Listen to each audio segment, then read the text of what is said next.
అలాగే కేసీఆర్ చేసినటువంటి పాలన 10 ఏళ్లలో కేసీఆర్ బడుగు బలహీన వర్గాలకి, చిన్న వర్గాలకి, రైతాంగానికి, అలాగే మున్సిపాలిటీలో ఉన్నటువంటి పేదలకు, కార్మికులకు, కర్షకులకు, సైకిల్ ట్యాక్సీ దగ్గర నుంచి ట్యాక్సీ డ్రైవర్ల వరకు, లారీల వరకు ఎవరికి ఏటువంటి ఫలితాలు వాళ్ళ కుటుంబాల్లో ఉన్నటువంటి ఏజ్డ్ పర్సన్స్ కి రావాల్సిన పెన్షన్స్ అవన్నీ కూడా కేసీఆర్ సృష్టించినవే.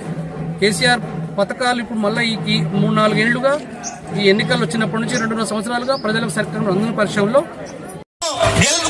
వాళ్ళ హృదయాలను గెలుచుకోండి, మీరు గెలవండి అని ఏ కార్యకర్త కూడా బీఆర్ఎస్ కార్యకర్తలకు ఇబ్బంది పెట్టే మా రవీంద్ర నాయకత్వం అన్న నాయకత్వంలో మేమందరం కూడా కార్యకర్తలకు అండగా ఉంటామని ఈ సభాముఖంగా తెలియజేస్తున్నాము. ముఖ్యంగా ఈ యొక్క కేసీఆర్ నాయకత్వం, రవీంద్ర కుమార్ అన్న నాయకత్వం గుర్తుకే పట్టణానికి సంబంధించి మున్సిపల్ ఎన్నికలు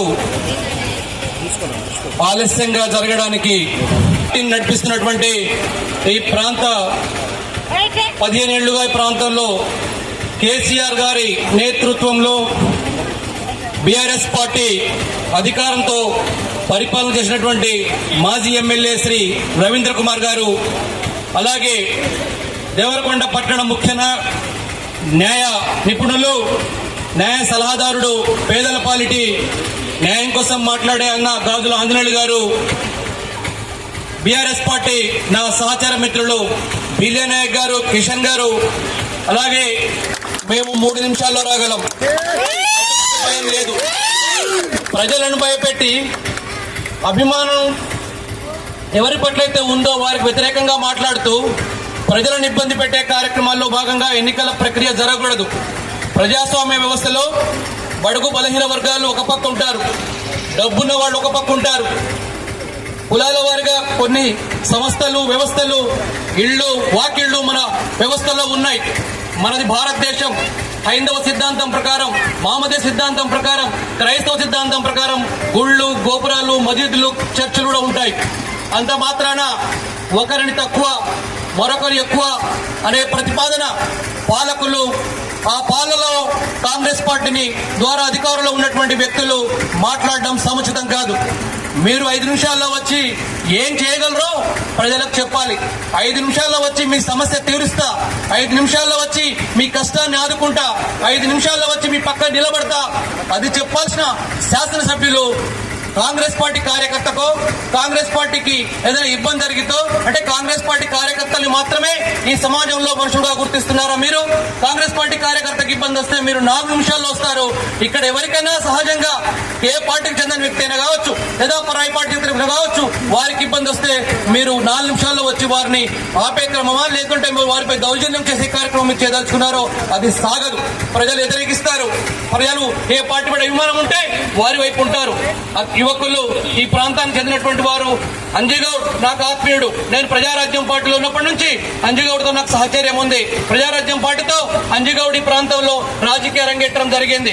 అంజిగౌడ్ కోసమే ఈ గుడికి నేను దైవానుసారంగా, దైవ నిర్ణయం ప్రకారము నేను చేయగలిగింది చేశాను. అది మీకు చెప్పుకునే పరిస్థితి ఇప్పుడు కాదు.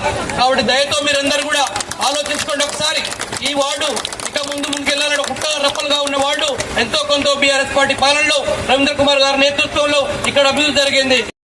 మున్సిపల్ ఎన్నికల ప్రచార భాగంగా ఈరోజు 18వ వార్డు చేసిన పెద్దలు గౌరవనీయులు మాజీ ఎమ్మెల్యే గారు రవీంద్ర కుమార్ అన్న గారికి, అదేవిధంగా రాష్ట్ర నాయకులు బిలియా గారికి, రమేష్ అన్న గారికి, సార్ ఆంజనేయ సార్ గారికి, మన అభ్యర్థి మా మిత్రుడు అంజనేయుడు గారికి, అదేవిధంగా చేసిన అందరికీ, అదేవిధంగా మా బీఆర్ఎస్ కుటుంబ సభ్యులందరికీ నమస్కారం. ఈరోజు నేను చూసిన వాట్సాప్లో బాలునాయకు చాలా వార్నింగ్లు వేస్తున్నారు ఈ కాలంలో పిల్లలకండి. అసలు వాడి ముందు చెప్తున్నాడు, ఆయన జస్ట్ భయపెడతాడు, కానీ ఎదురు తిరిగితే మూసుకొని పోతాడు. ఏంటంటే ఈరోజు ఏ కాలంలో ఏం జరిగినా, ఏ చిన్న పని జరిగినా, ఏ అభివృద్ధి జరిగినా అది అంజిగౌడ్తో అయింది తప్ప ఎవరు పని చేయలే. గతంలో వార్డు మెంబర్ ఉన్నారు, ఎప్పుడేమో పని చేసినా గతంలో మేమున్నాము. మేము ఈ కాలంలో ఇదే ఏరియాలో మేము రెంటుకున్నాము. కానీ కాలం చూస్తే నీళ్ళ కోసం బిందెతో కొట్టుకునేది, నీళ్ళు లేక. నీళ్ళు లేకపోయింది మా ఇక్కడ నుంచి మా వాగులు తీసుకొచ్చి నీళ్లు మండల వాగు నుంచి. కానీ అన్న రవీంద్ర కుమార్ అయిన తర్వాత ఎమ్మెల్యే అయిన తర్వాత అంజీగౌడ్ కౌన్సిల్ అయిన తర్వాతనే ఈ నీళ్ల సమస్య పోయింది, కరెంట్ సమస్య పోయింది. గల్లీ గల్లీకి రోడ్ వేసిరు. అభివృద్ధి అంటే అంజీగౌడ్ చేసిండు, అభివృద్ధి అంటే అన్న రవీంద్ర కుమార్ చేసిండు. ఏదో మాట చెప్తున్నాడు, ఏమి చేయలే. 2009 ఎమ్మెల్యే ఉన్నాడు, మళ్ళా జడ్పీ చైర్మన్ ఉన్నాడు, పని చేసిందా? 2.5 సంవత్సరాల నుంచి ఎమ్మెల్యే ఉన్నాడు, ఒక్క పని చేసి కొత్త మట్టి పోసిన ఈ గల్లో. మరి ఈ రోజు పని చేస్తాడా? కాబట్టి రాబోయే రోజుల్లో 2 సంవత్సరాల్లో మన టీఆర్ఎస్ పార్టీ గవర్నమెంట్ రాబోతుంది. మన ముఖ్యమంత్రి కేసీఆర్ గారు కాబోతున్నాడు. కాబట్టి 2 సంవత్సరాల్లో ఏ చిన్న ఇబ్బంది పడతారు, కానీ నెక్స్ట్ 20 సంవత్సరాలు మనమే ఉంటాం. అభివృద్ధి అంటే చెప్పింది మన తమ్ముడు లక్ష్మణ్ చెప్పిండు, అన్ని కార్యాల్లో మళ్ళా పోటీ చేయాలంటే ఏం పని చేయాలని అడగాలి. అదే విధంగా అభివృద్ధి చేస్తాడు అంజీగౌడు. కాబట్టి ఇన్ని సుఖాల్లో కానీ ఇన్ని కష్టాల్లో కానీ ఏడా ఉన్నా అందరు పిల్లలు, చాలా మంది పిల్లలు వేసిరా అందరూ అన్న మాకు ఏం ఆపద ఉన్నా మా అంజన్న ఉంటారన్న ముందుంటారు అందరూ చెప్పారు. కానీ ముందు ఎక్కి మీరు ఆయన కూడా తెలుసుకోండి, ఆయన అహంకారం. మరియు వాడు అక్క చెల్లెళ్ళకి అమ్మలకి అందరికీ ధన్యవాదాలు.